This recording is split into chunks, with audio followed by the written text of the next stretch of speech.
2014 batch की आप BTC हैं। बहुत सुंदर। आज आपको जो है देखिए, आज जो है आपको नियुक्ति पत्र मिल रहा है, तो बच्चों को पढ़ाने में कोई दिक्कत तो नहीं होगी। बहुत सुंदर, आपको बहुत बहुत बधाई। गोरखपुर में किसी भी विद्यालय में आपको नियुक्ति पत्र मिलेगा, वहां चले जाएंगे, जाके पढ़ा लेंगे ना। ठीक है, बहुत सुंदर। आपके साहस के लिए आपको बधाई और हमारी शुभकामनाएं। हाँ, आभा चतुर्वेदी जी, नमस्ते। आप तो शिक्षा मित्र रही हैं और आज आप शिक्षक बन रही हैं, तो कैसा लग रहा है आपको? अब तो धरना प्रदर्शन नहीं होगा ना? देखिए, आपने मेहनत किया, हम लोग इसी मेहनत के लिए कह रहे थे। देखिए, कुछ लोग हैं जो लोग नहीं चाहते हैं कि अच्छे लोगों को मौका मिल सके और उनके द्वारा भड़काने की कार्रवाई हमेशा की जाती है, गलत फहमी पैदा करने का प्रयास होता है, शॉर्टकट का रास्ता अपनाया जाता है और अंततः न्यायालय ने पिछली बार सरकार ने जो गलत तरीका अपनाया था उसको खारिज किया ना। और खारिज करने का परिणाम क्या था कि आप सबका भविष्य अंधकारमय हो गया था। आप कब से शिक्षा मित्र हैं? 2004 से 16 साल आप लोगों ने शिक्षा मित्र के रूप में काम किया और इसीलिए जब कोर्ट का फैसला आया कि शिक्षा मित्रों को निकालो, हमने कहा भी हम निकालेंगे नहीं, इनका मानदेय कुछ बढ़ा करके इनसे काम लेंगे। और फिर हम लोगों ने इस बारे में अपील की कि भाई इनको वेटेज दे करके अगर ये लोग योग्य हैं तो हम इन्हें शिक्षक के रूप में ही एक सिस्टेमेटिक तरीके से, व्यवस्थित तरीके से इनको हम व्यवस्था के साथ जोड़ेंगे। आज देखिए, अब आप लोगों की नियुक्ति पे कोई प्रश्न नहीं खड़ा कर पाएगा।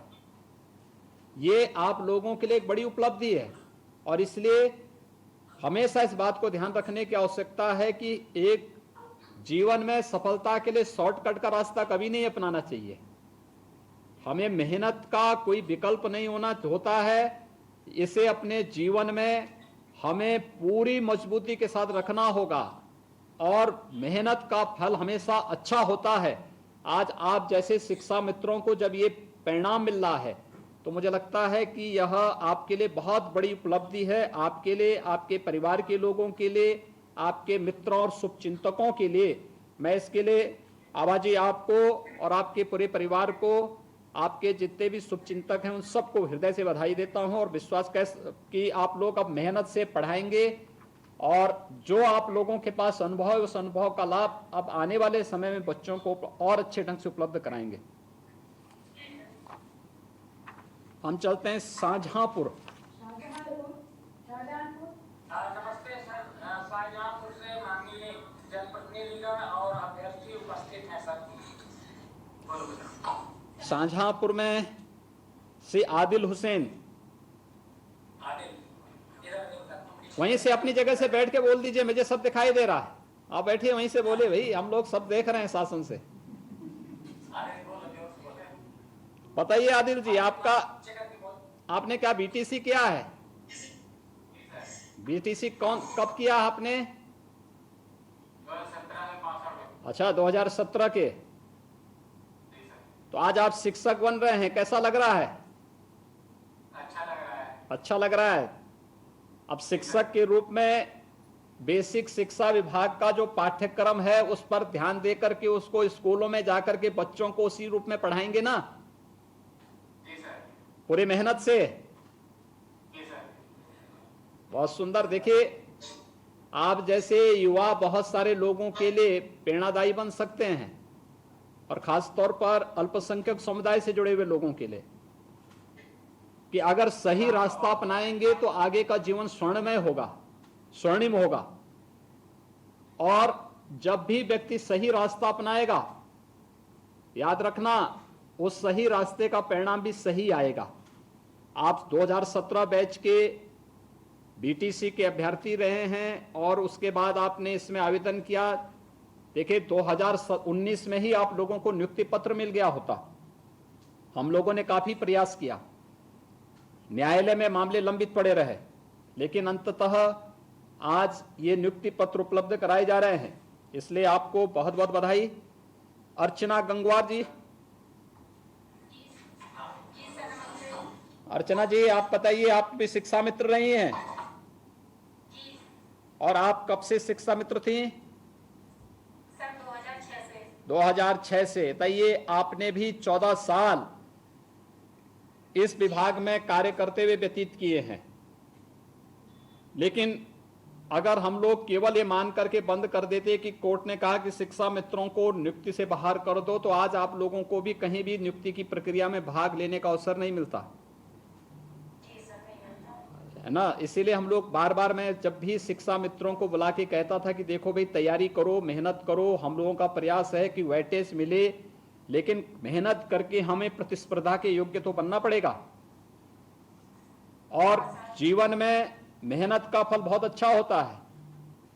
कैसा लग रहा है आज आप शिक्षक की नियुक्ति पत्र आपको जब प्राप्त होगा? सर बहुत अच्छा लग रहा है और आपका बहुत बहुत धन्यवाद। मेहनत से पढ़ाएंगे ना? जी। देखिए, हमारे लिए धन्यवाद तो यही है कि आप लोग मेहनत से अगर पढ़ा लेंगे बच्चों को, तो हमारे लिए सबसे बड़ी उपलब्धि है। हाँ सर, पढ़ाएंगे।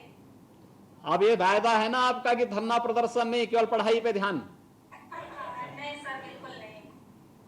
ठीक है, बहुत बहुत बधाई आपको और आपके सभी मित्रों को, परिवारजनों को। धन्यवाद सर। बरेली। हाँ, नमस्कार सर। नमस्ते जी। यहाँ सर माननीय विधायकगण सर और अभ्यर्थी सर उपस्थित हैं सर। हाँ, निसात बेगम जी हैं वहां पे? हाँ सर है। निसात जी, नमस्ते सर। नमस्ते। आप तो शिक्षा मित्र आप भी रही हैं ना? जी सर। कब से शिक्षा मित्र आप थी? 2004 से। ओह, 2004 से ही आप लोग भी हैं। आज आप शिक्षक बन रही हैं, जी सर। तो कैसा लग रहा है आपको? बहुत अच्छा लग रहा है सर, और ये सब आपके प्रयास से ही हो पाया है कि हम आज शिक्षक बने हैं। अच्छा, अब आप मेहनत से पढ़ाएंगे ना? जी सर। अब किसी प्रकार का जो है, कोई पढ़ाई में, स्कूल जाने में किसी प्रकार की कोई कंजूसी तो नहीं करेंगे? No sir. ठीक है, बहुत सुंदर। अपने बच्चों को, परिवार के सभी सदस्यों को ही पढ़ा रहे हैं ना? जी सर। बालिकाओं को, खास तौर पर परिवार की बालिकाओं को पढ़ा रहे हैं? जी सर। ठीक है, बहुत सुंदर। आपको कुछ कहना है और कोई? No sir. बहुत सुंदर, बधाई आपको, आपके पूरे परिवार को। रोहितास गौतम जी। रोहितेश वहीं बैठ के बोलिए, वहीं बैठ गए, बैठ के बता दीजिए, मत दिखाई दे रहा। रोहितेश जी, आप अपनी बात बोलिए। अरे उनकी फोटो आने दो भाई, थोड़ा और थोड़ा फ्रेम में कर लीजिए, फ्रेम में।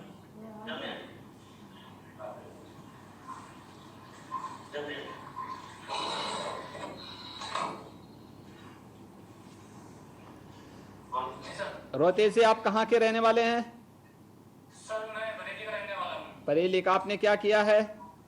सर बीटीसी 2015 में। 2015 बैच के आप ईटीसी पास आउट हैं। जी सर। बहुत सुंदर। आज आप शिक्षक बन रहे हैं। जी सर। अभी कुछ ही देर में हमारे जो माननीय विधायकगण होंगे, ये आपको वहां पे नियुक्ति पत्र उपलब्ध कराएंगे। जी सर। तो अब आपके लिए शिक्षक के रूप में एक बड़ी उपलब्धि है ये। जी सर, बिल्कुल। तो कैसा लग रहा है आपको? सर बहुत अच्छा लग रहा है। मेरे पिताजी का सपना भी था कि मैं एक टीचर बनूं। बहुत सुंदर। एक शिक्षक के रूप में आप अपना जीवन आगे बढ़ाएं, अपने परिवार का नाम रोशन करें, बच्चों को पढ़ाएं, यही आपके पिताजी का सपना था ना? जी सर। तो आप एक योग्य पुत्र के रूप में अपने पिता के सपनों को साकार कर रहे हैं। बिल्कुल सर। अब मेहनत से बच्चों को पढ़ाएंगे ना? बिल्कुल सर। बहुत सुंदर, बधाई आपको, आपके परिवार के सभी सदस्यों को। धन्यवाद सर। धन्यवाद। माननीय मुख्यमंत्री जी से मैं निवेदन करती हूँ कि सभी नव नियुक्त शिक्षकों को अपना आशीर्वाद दें और देश शिक्षा विभाग को अपना आशीर्वाद और मार्गदर्शन दें। प्रदेश में बेसिक शिक्षा के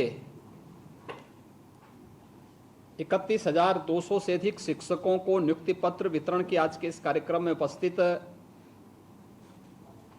मंत्रिमंडल में मेरे सहयोगी बेसिक शिक्षा के मंत्री डॉक्टर सतीश द्विवेदी जी, प्रदेश के मुख्य सचिव श्री आर के तिवारी जी, अपर मुख्य सचिव बेसिक शिक्षा श्रीमती रेणुका कुमार जी, अपर मुख्य सचिव मुख्यमंत्री श्री एस.पी. गोयल जी, अपर मुख्य सचिव सूचना श्री नवनीत सहगल जी, महानिदेशक बेसिक शिक्षा और बेसिक शिक्षा के सभी अधिकारीगण, आज के इस कार्यक्रम में हमारे साथ वर्चुअल संवाद के साथ नियुक्ति पत्र वितरण के इस कार्यक्रम में जुड़े हुए केंद्रीय मंत्री माननीय डॉक्टर महेंद्र नाथ पांडे जी, मंत्रिमंडल के मेरे सभी सहयोगीगण जो विभिन्न जनपदों में प्रभारी मंत्री के रूप में आज इन बच्चों को अपना आशीर्वाद प्रदान कर रहे हैं, सभी माननीय सांसद, माननीय विधायकगण, जिलाधिकारीगण, बेसिक शिक्षा अधिकारीगण और 31,200 से अधिक प्रदेश के नए शिक्षक बनने के लिए आज नियुक्ति पत्र जिन्हें प्राप्त हो रहा है, ऐसे सभी प्रदेश के हमारे युवा शिक्षकगण, मैं सबसे पहले बेसिक शिक्षा विभाग को एक लंबी लड़ाई के बाद प्रदेश के अपने युवाओं को, प्रदेश के नौजवानों को जो शिक्षक बनने का सपना देख रहे हैं, उस सपने को साकार करने का अवसर आता कि कुछ लोगों ने इसे कोर्ट में फिर चैलेंज किया।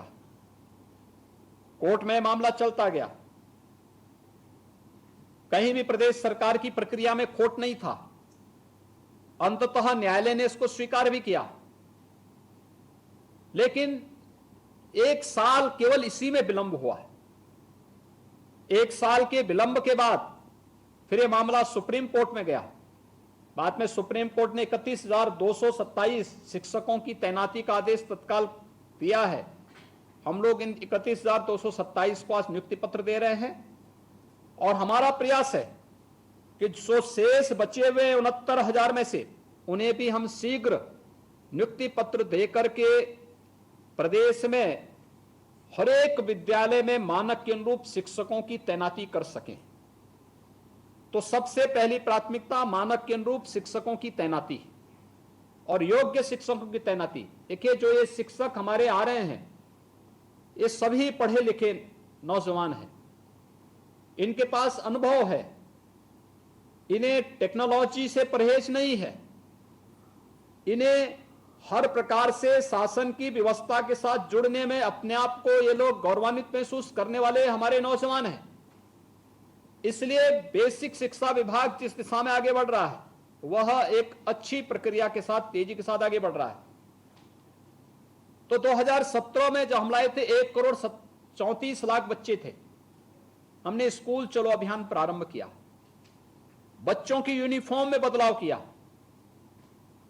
हम लोग जब गांव में जाते थे देखते थे कि आधे से अधिक बच्चे ऐसे हैं जिनके पैरों में जूते मोजे नहीं हैं। हमने उनके जूते मोजे उपलब्ध कराने की कार्रवाई प्रारंभ की। सर्दियों में हाफ शर्ट पहन करके बच्चे स्कूल आते थे तो उन्हें स्वेटर उपलब्ध कराने की कार्रवाई प्रारंभ की। आज मैं कह सकता हूं, पिछले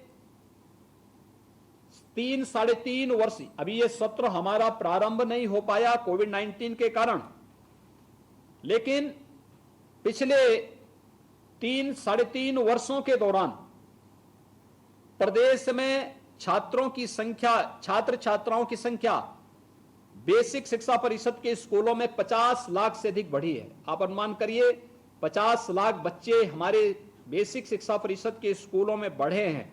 इसका मतलब ये 50 लाख बच्चे या तो पहले स्कूल नहीं जाते थे या फिर ऐसे स्कूलों में जाते थे जहां पे कोई भी सुविधा नहीं रही होगी, या उनके अभिभावकों को मोटी फीस दे करके अपने बच्चों को पढ़ाने के लिए मजबूर होना पड़ा रहा होगा।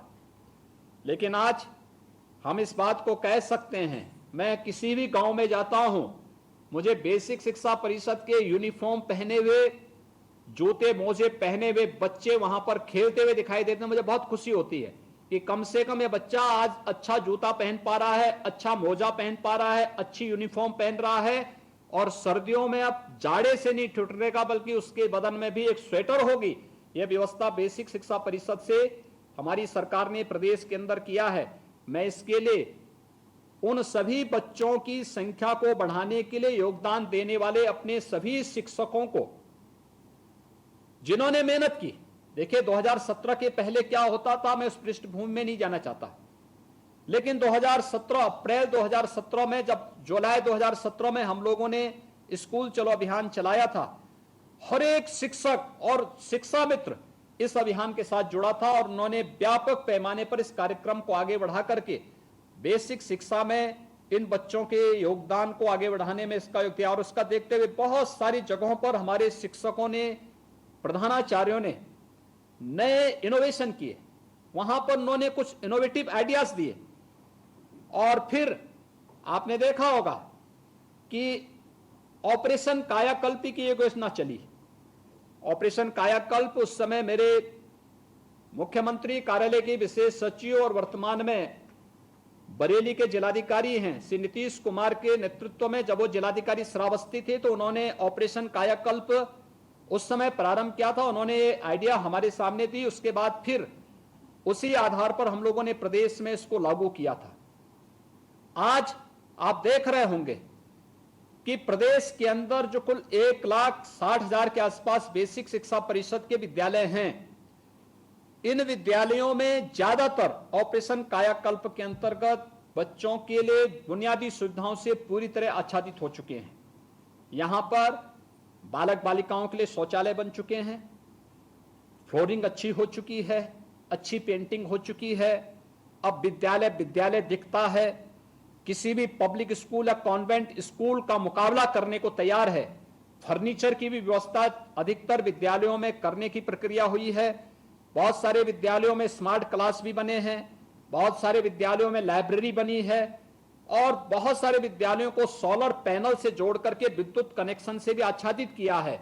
और हम लोगों ने अगले 100 दिन का एक लक्ष्य रखा है कि अगले 100 दिन के अंदर बेसिक शिक्षा परिषद के हर विद्यालय में शुद्ध पाइप पेयजल की व्यवस्था हम लोग हर हाल में करेंगे, जिससे बच्चों को शुद्ध पेयजल विद्यालयों में प्राप्त हो सके। ये कार्रवाई भी हम लोगों ने प्रदेश के अंदर हर एक विद्यालय के लिए बना दी है, और मुझे लगता है ये कार्य बहुत बड़ा कार्य होने जा रहा है। यानी सरकार के प्रयास में कहीं कोई कमी नहीं, शिक्षकों के प्रयास में कहीं कोई कमी नहीं।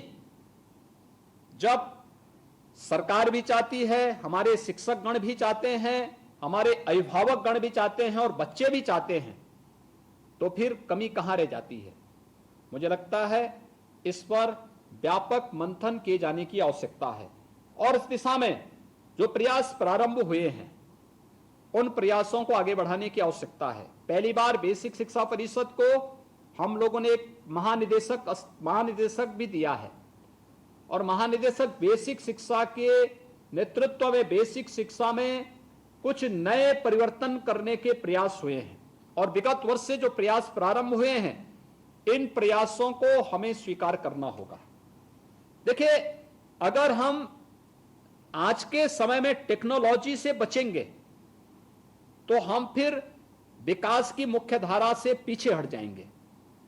हमें अपने को पीछे नहीं होने देना है, हमें विकास की मुख्य धारा से अपने आप को वंचित नहीं होने देना है, और जिसका गुरुतर दायित्व हमारे ऊपर है। अगर हम स्वयं ही इससे पीछे हटेंगे तो जिन बच्चों का दायित्व हमारे ऊपर है उन बच्चों के साथ क्या होगा। इसलिए हम टेक्नोलॉजी से जुड़ें। टेक्नोलॉजी उन बच्चों के जीवन में व्यापक परिवर्तन का एक आधार बन सकता है। आपने देखा होगा कि टेक्नोलॉजी नहीं होती तो क्या कोविड-19 का जो कोरोना वायरस आया है, इसमें हम क्या हर परिवार तक पैसा पहुंचा पाते? टेक्नोलॉजी नहीं होती, क्या ये सुविधा हम गांव-गांव में जो कॉमन सर्विस सेंटर हम लोगों ने बनाए, वहां पे लोगों को पैसे निकालने की सुविधा या पैसा जमा करने की सुविधा दे पाते? अगर हमारे पास सुविधा नहीं होती, टेक्नोलॉजी नहीं होती, हमने कोविड-19 के दौरान 2 करोड़ किसानों को एक क्लिक करके पैसा उनके खाते में पहुंचा दिया। 87 लाख हमारे प्रदेश में वृद्धजन, निराश्रित महिलाएं और दिव्यांगजन हैं, उनके अकाउंट में एक क्लिक करके उनके अकाउंट में पैसा पहुंचा दिया। यानी टेक्नोलॉजी है तो हम ये काम कर पा रहे हैं, और नहीं तो इसके नाम पे क्या होता था? इसके नाम पे पेंशन 300 रुपये उस समय मिलती थी उन गरीबों को, वृद्धजन को, महिलाओं को, अन्य लोगों को। उसका परिणाम क्या होता था कि वह पैसा वहां उनको प्राप्त नहीं होता था। वह जाते थे समाज कल्याण विभाग में या किसी विभाग में जाते थे। अब साल में उनको कुल पैसा 3600 भी नहीं मिलता था, लेकिन उसमें भी लेन देन शुरू हो जाता था। आज टेक्नोलॉजी है तो टेक्नोलॉजी से हमने पैसे में भी वृद्धि की, और पैसा सीधे उन गरीब के खाते में, वृद्धजन के खाते में, निराश्रित महिलाओं के खाते में, दिव्यांगजनों के खाते में पैसा सीधे पहुंच रहा है। ऐसे ही टेक्नोलॉजी का उपयोग करते हुए ये कार्यक्रम बहुत अच्छे ढंग से आगे बढ़ाए जा सकते हैं, और इसी में जो नए सुधार बेसिक शिक्षा परिषद में प्रारंभ हुए हैं, खासतौर पर मिशन प्रेरणा के माध्यम से। मैं उस कार्यक्रम में था जब यह कार्यक्रम लॉन्च किया गया था। बहुत अच्छी स्थिति पैदा हुई है, इसको तेजी के साथ आगे बढ़ाने की आवश्यकता है। और मैं खासतौर पर जो हमारे नवनियुक्त शिक्षक हैं, इन सबसे कहूंगा, ट्रेनिंग लेकर के हम इसको, इस प्रकार के कुछ नए आइडियाज के साथ अगर हम जाएंगे स्कूल में, अभिभावकों के पास, वे लोग आएंगे। मैंने देखा है जहां पे शिक्षकों ने थोड़ी भी प्रयास किया है, वहां पर बच्चे पब्लिक स्कूल और कॉन्वेंट स्कूल को छोड़ करके बेसिक शिक्षा परिषद के स्कूलों में आए हैं। हमें कुछ परिवर्तन देना पड़ेगा, और इस पर एक नया संवाद हमें प्रारंभ करना पड़ेगा। बहुत सारे नए बुनियादी जो है यहां पर परिवर्तन देखने को मिले हैं बेसिक शिक्षा परिषद में पिछले 3 वर्षों के दौरान, और मुझे लगता है कि इन सब का लाभ हमें लेना होगा। इसके माध्यम से हमें बच्चों को इसका लाभ देना पड़ेगा। अगर हम इस प्रक्रिया के साथ जुड़ पाएंगे तो मुझे लगता है कि बहुत अच्छा परिवर्तन हम लोग लाने में सफल हो सकते हैं। कोविड-19 का संक्रमण अभी समाप्त नहीं हुआ है, और जब तक कोविड-19 का खतरा बना हुआ है, इसके संक्रमण की चेन को भी तोड़ने के लिए हर स्तर पर हमें प्रयास करना होगा। लेकिन साथ साथ एक जिम्मेदारी